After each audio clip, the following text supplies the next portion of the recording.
O que será purificado no santuário celestial se lá não existe pecado? Em Daniel, professor, 8, 14, a partir dos versos ali do 14, começa a falar sobre a purificação do santuário. E de acordo com a profecia bíblica, quando a gente estuda essa questão do santuário, este santuário é o santuário que está no céu. E a pergunta é a seguinte: como é que vai ser purificado esse santuário se lá não existe pecado? Qual é o sentido desta relação? Qual é o sentido desta afirmação, professor? Muito interessante essa pergunta.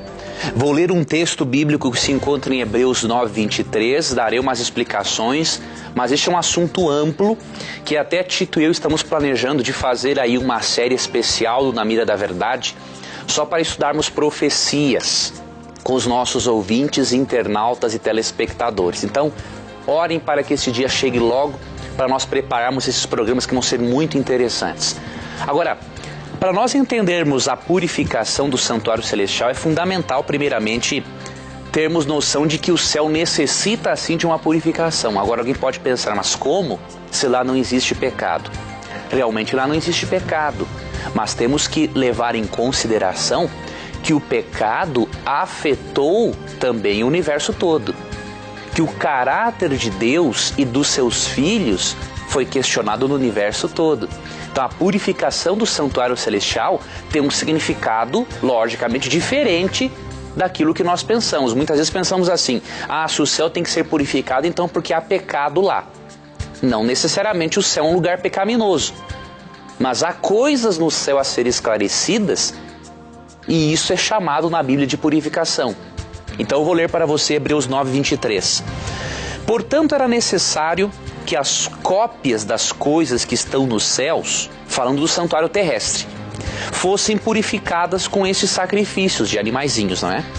Mas as próprias coisas celestiais com sacrifícios superiores. Pois Cristo não entrou em santuário feito por homens, uma simples representação do verdadeiro. Ele entrou nos céus, para agora se apresentar diante de Deus em nosso favor. Ou seja, o texto fala que o santuário terrestre se purificava com sacrifícios de animais e que o santuário celestial se purificam com sacrifícios superiores. Ou seja, com a presença de Cristo no santuário celestial. Agora, como que acontece essa purificação?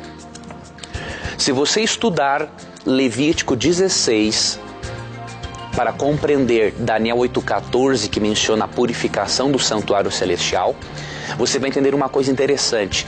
No ritual do santuário, quando o pecador sacrificava um cordeirinho todos os dias, ele colocava a mão sobre a cabeça do cordeirinho, confessava seus pecados, e o cordeirinho era morto no lugar do pecador. Então você tem que ler ali Levítico 16. O pecador recebia o perdão dos seus pecados, e o sangue do cordeirinho, com os pecados do pecador simbolicamente, eram transferidos para dentro do santuário, porque aquele sangue era pegado e aspergido na cortina do santuário. Então transferiria-se o pecado do pecador para o cordeiro e do cordeiro para o santuário. Então Deus estava dizendo o seguinte: filho, além de perdoar o seu pecado, eu pego ele aqui para mim e eu vou resolver o seu problema. Então esse era o simbolismo.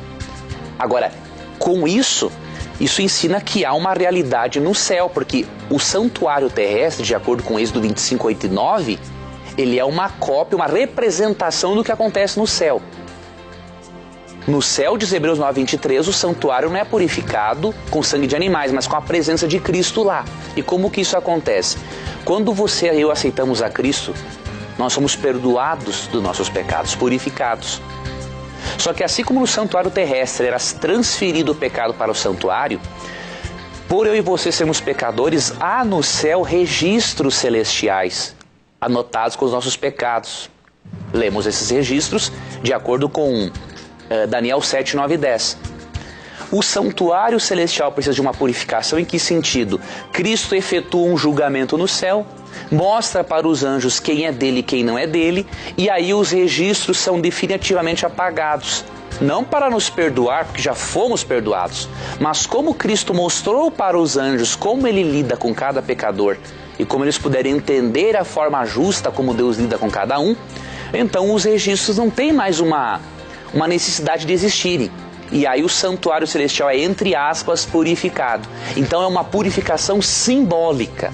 E é claro que nestes poucos minutos, neste bloco do programa, não poderia entrar muito a fundo com você neste assunto. Eu vou lhe sugerir um livro que é O Sumo Sacerdócio de Cristo, da editora Casa Publicadora Brasileira. Você vai ver os contatos dessa editora no GC, como vai lhe aparecer aí na tela, tá? Se aprofunde neste assunto, porque é um assunto muito bonito e que mostra o seguinte: Deus está dizendo o seguinte: filho, além de eu lhe perdoar, lhe purificar na cruz, eu quero lhe dizer uma coisa. Deus está dizendo o seguinte: deixa o seu pecado para mim, eu vou resolver o seu problema diante do universo, deixa comigo. Então a doutrina do santuário celestial, quando compreendida corretamente, ela dá esperança para o cristão.